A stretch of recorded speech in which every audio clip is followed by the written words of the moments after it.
Imagine this scenario with me. Somebody you know, somebody close to you, decides to join the military. It's an honorable decision to make. They sign a contract for maybe 4 years, and they leave. They serve well, and you miss them. You miss them terribly. Then, as they're nearing their service, it's almost time for them to come home. It's mere weeks before the day when you'll finally get to see them again, when suddenly the Army tells them they can't go home. This has been the situation for many soldiers recently in a policy known as stop-loss. The stop-loss policy is the involuntary extension of active duty service for military members. This means that they will have to stay beyond their initial end of term of service date, or ETS date. It's used so that they don't have to leave before a combat tour or in the middle of duty. If a unit is deployed within 90 days of a soldier's ETS date, then the Army can say that they have to remain with the unit until the mission is accomplished. This policy was first used in 1990 during the Persian Gulf War. What happened was, after the Vietnam War, lots of troops had been rotated out very quickly, and they were rotated out right after they had become acclimated to such a treacherous environment, and it didn't go well. And so this policy was started to be enforced. Since then, it's been used in Afghanistan and the global war on terror, and most prominently in the war in Iraq. Some statistics for you. Since 2002, 58,300 soldiers have been affected by this policy. The high was in March of 2005, when 15,758 soldiers were affected. It declined for a while to May of 2007, but now it's on the rise again. And this March, 12,235 soldiers were affected. On average, a soldier affected by this policy will have to serve an extra 6.6 months.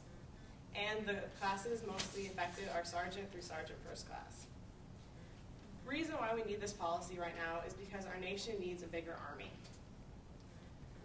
We can't meet our commitments right now in Iraq and Afghanistan, and like Lieutenant General James D. Thurman says, the demand exceeds the supply right now.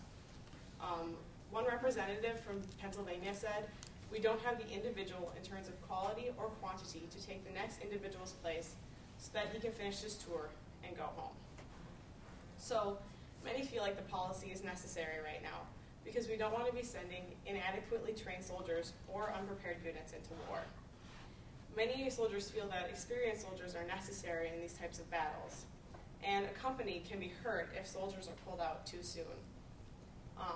Like Lieutenant Colonel Pamela Hart says from the Army, if someone new is next to you, it can be dangerous. The bottom line of this is unit cohesion. This way, the unit deploys together, trains together, fights together, and comes home together. So obviously there are a lot of really strong arguments why this policy is necessary, especially during times of war. But there are also a lot of people who feel very strongly against this policy.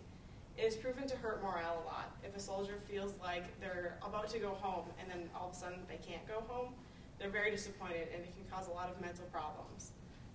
It also is a burden on families who are expecting their loved ones home. Others feel like it damages the credibility of military leaders because they are seen as liars then, and it's been a threat to recruiting efforts as well because of this policy, which just spirals the effect more because we don't have enough people. Senator John Kerry, during his campaign for president, he called this the backdoor draft because there's an involuntary aspect to this when it's supposed to be a volunteer military. And there's nothing mentioned in the contract that soldiers sign that say anything about this policy. And so there have been a lot of protests. In March of 2008, this year, college students created a stop-loss Congress, which means they said that nobody from Congress can go home until the soldiers come home. And they blocked the exits to the Senate building and the House of Representatives building to the parking garages. Also, David Qualls, a National Guardsman, filed a lawsuit. He is one of many that have tried to file lawsuits against this policy. He said, "This is a matter of fairness. My job was to go over and perform my duties under the contract that I had signed. But my year is up, and it's been up. Now I believe that they should honor their end of the contract." His argument was rejected by the court. The court has usually been siding with the military on these matters because they're granted a lot of authority when it comes to national security in times of conflict. And so the policy is still in effect. And an article I read said that they hope to have this policy ended by the fall of next year, but that's not a certainty. And obviously, the upcoming presidential presidential election will probably affect this a lot, use of this policy. But that doesn't change the fact that there are still soldiers over there, and they have